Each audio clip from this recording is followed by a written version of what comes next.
Welcome back to the channel, everyone, and the third installment of the chimney chase repair replacement. So today we've got a great new exciting thing. The chimney chase cap has arrived. I got all my measurements done and sent it out to a local metal shop here in town, and they built this beautiful top for the chase. It is, of course, huge because the chase is so big, so I had to get some help. My son was gracious enough to come out and help me get that carried up the scaffolding and mounted on the top. Everything fit perfectly first time. Thought that was great. I got all the vents through and everything looked good. The 2x4s around the top there was included and it fit right over those. And that'll allow me to run the stonework right up to that, which you'll see later in the video. And here's a couple of pictures of the finished cap. I think it looked really nice. I sealed that up with caulk around all the joints, so there should not be any way for it to leak. And moving on, we're going to go back to looking at the cricket. While I could have done the cricket work myself, I really didn't want to. So I actually hired this out to some local contractors, primarily because I didn't want to carry big sheets of metal up the ladders or scaffolding. It's kind of like a 2 or 3 person job, and I didn't want to try and convince any of my kids to help me with that. It's just too much work involved. Here are the pictures of the job as they were doing it. They made some mistakes, but overall nothing too drastic. I was able to fix them myself within a day or so. A lot of what they did was not really considering future steps. Like they built the cricket as if the chase was the only thing there, not considering the stonework. I did have them add the ledge for the stonework that you can see in one of those pictures, but where the drains are, where the actual valleys aren't in the right place for diverting water, and you'll see that here in these pictures. This is a perfect example of what I mean.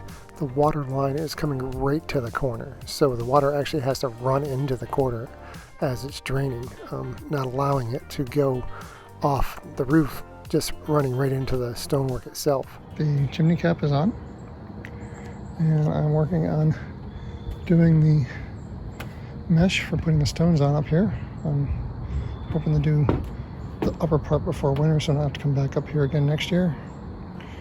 The cricket's done. Unfortunately, the contractors that did it didn't do a very good job with the flashing, so I had to redo the flashing. I'll throw a picture in to show how I changed it over here. I hired it done only because I did not want to carry those sheets of metal up the ladder in my 50s. We've got cricket all in place. Any water that comes down or snow is going to run off and down outside. On this side, I did a little bit different with the flashing. It needed more. I added this piece here to divert it off away from the stones. That's pop riveted together and all sorts of sealant and goop, and it should run right on over into the east trough. And I put a little extra gooping here, so any water coming down is just going to hop over and right on out through the path that I made there. But other than that, it's just about ready for stone. I got some more lath to put up around the bottom here. I'm not quite sure how I'm going to get the stone on this section here, because it's kind of hard to lean out over to stick pieces of stone on. I may have to reposition the scaffolding, which I really don't want to do. I think I might be able to get some of it from a ladder. I've got this ladder over here that I just moved over to this side to fix that, but I'm not sure how much of it I can get from the ladder. So here we are, yet another day. Took the day off from work to try and get the back side of this done, so I don't ever have to come up here again. Putting stones up. A wonderful guy on the internet was telling me that when you're putting these stones up, if you stick some screws in, like a 1/2 inch sticking out, you can use those to hold the stones up, and then you don't have to worry about them sliding on your mortar when you put your mortar in. And I'm taking it one step further, and I'm just going through and doing all the stones And then I'll come up with a bucket of mud and do all the mud on the stones at the same time. Just save some time. And it makes it easier to plan out. You're not worrying about your concrete drying while you're trying to place these. And if you've ever thought you were good at Tetris and Tetris is just too darn easy, this is what you want to do, because this is like playing Tetris with every single damn piece is different. And you just kind of have to try and get it the best you can. About 3/4 of an inch gap in between pieces. Don't go any more over 1.5 inches is what I was told. There's a few gaps that are pretty big. Makes it kind of hard to get the grout in when you're doing the grout layer. But one bucket got me here. I'll head down for another bucket of stones. Here we are on day 1 too frickin' many, and working on getting the stonework done on the back side of the chimney. So hopefully I don't have to come back up here next year. The weather is turning. It's October. Pretty soon it'll be too cold to do cement. I'm working on the stone on this side, using some tips given to me by a very nice mason fella. Using screws to hold the stone so they don't slide. Of course, before you put any stone up, you need a scratch coat, which is this guy up here. Now, normally you do a scratch coat across the whole thing. I don't know why I'm not, but probably should be. But at least I'm getting the scratch coat in behind it. And what that does is squish all the mud in behind the grate, which I tried it once without a stone, just buttered it and stuck it on and pulled it back off, and you could tell that it just wasn't getting in behind it, whereas the trowel will squish it in behind it.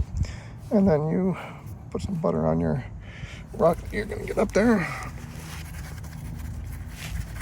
and then squish it up in place. And you want to give adequate pressure so that the mud squishes out around it. Got it sitting on my rock, or my rock sitting on my screw, so it's not going to drift. I think I need another screw there. One thing I did yesterday, another mason who's actually closer to me, the one I've been talking to, insisted that I run the mortar out to the level of the stone. I tried it up here in a spot where I can't see from the ground. He was very insistent that was the way it should be done, and it looks like absolute trash. I don't like it at all, and I'm not going to do any more of that. I'm going to continue to do what Roger, and I'll link his channel, was telling me, and get these stuck up and then go back through with a grout coat. And if you can see over here on the other section, that looks a lot more like what Roger's described, and that looks pretty decent. It's not the greatest. I'm certainly better than what I can do, but I'm going to continue doing that. Roger's suggestion. So we'll keep going on this. Hopefully I can get it done, and maybe around the corner here a little bit before the end of the day. Lugging these buckets up is extremely exhausting. Here is my water channel diverters in action. I've got a water hose that dragged up the scaffolding and just spraying water onto the roof, and you can see it's doing a pretty good job of just scooting it off into the east trough. I've got a little bit that I need to fix there underneath my diverter, just some caulk or something to divert it off to the side, and that should fix that up just fine. Here we are on the last good day of the season. Got some warm temperatures today and the next 2 days for the mortar to dry. I got this little section here to do on this side, and then the whole front face to do. I want to get it down to about this height here, so I can take off this top section of scaffolding.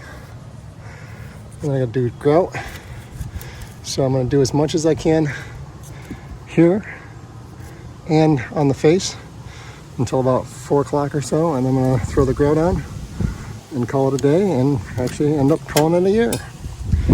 And the rest of this, all that down there, is going to have to wait until next year when the temperatures warm up.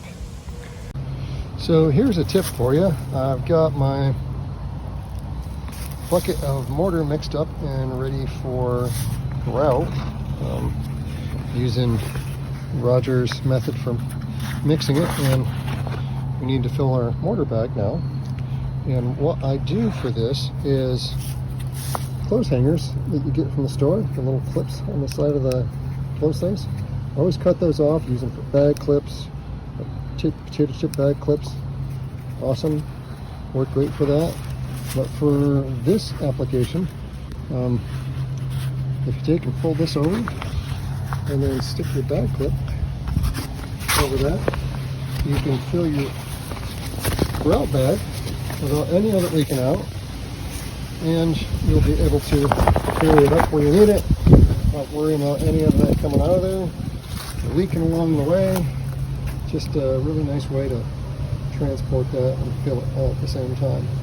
And I tend to mix a batch of grout mix, which I do 7 of these and 1 of the regular type S, and that ends up filling the bag just about perfectly. Then I can run it up and do my grout run, and about the time it dries, I can go back to the beginning of the grout run and start shaping and forming it. For the mix, I use 7 bags of the pre-blended mortar, or 7 scoops rather, of the pre-blended mortar, and then some type S mortar mix, just a little bit to help it set up. And 1 batch of that is enough to fill that and give me my run of grout. Here's a few tips from a very non-professional mason. I'm doing the grout work here. I've got it squeezed out from my grout bag, and it's slowly drying, and you'll see as it starts to get powdery is the time to work with it. And I found a couple things. You've got the standard seam tool, which you use to squish it in and get it in the seams. Try and seal up all the holes and push that out in behind the rocks. But I've also discovered that doesn't work for the bigger seams, and you need to use your brick trowel. And as an added bonus, I'm wearing rubber gloves, and I've had even better luck just forming it with my hand when it gets to a certain point and squishing that into the joints, making sure that gets squished in nice and tight. This over here is what I did when I was just starting. Very poor job, but I think I've learned quite a bit in just a very short time. And get that pressed in nice and tight, seal up all the holes and the cracks. And then once that's done, the piece de resistance is to take your brush and then use that to give you your nice smooth kind of grouty look to it. And that is what makes it look very nice and pretty. So the little seam tool, this little guy here, is what I was using to seal that up. But that of course leaves lines. A couple of passes with your broom, and it looks nice and clean. These are not expensive. They you can pick them up. Lowe's has them, Home Depot has them, any mason store has them. That needs a little more cure time. It's still kind of gooey. But right when that hits that powdered stage is when you can go through and give it a nice brush and knock that out. The reason I'm missing a whole bunch here is I was finishing up the top, way up there. I got that top section done. So I had a little bit left in the bag, and I brought it down here just to fix a couple of sections that I'd done wrong before, and this looks so much better than it did before. And here we are at the end of the season. I have got as much as I can get done. We got a huge section from here down to there to do next year, but it has gotten too cold to do mortar or concrete for the back side of the stones or the grout. Actually got snow in the forecast for next week, so all I'm doing here now real quick is I'm going to put a layer of sealant between the metal and the stones or the wood. I started a little bit there. I just used up the end of a can. Just some using some Lexel, what was recommended for me to use.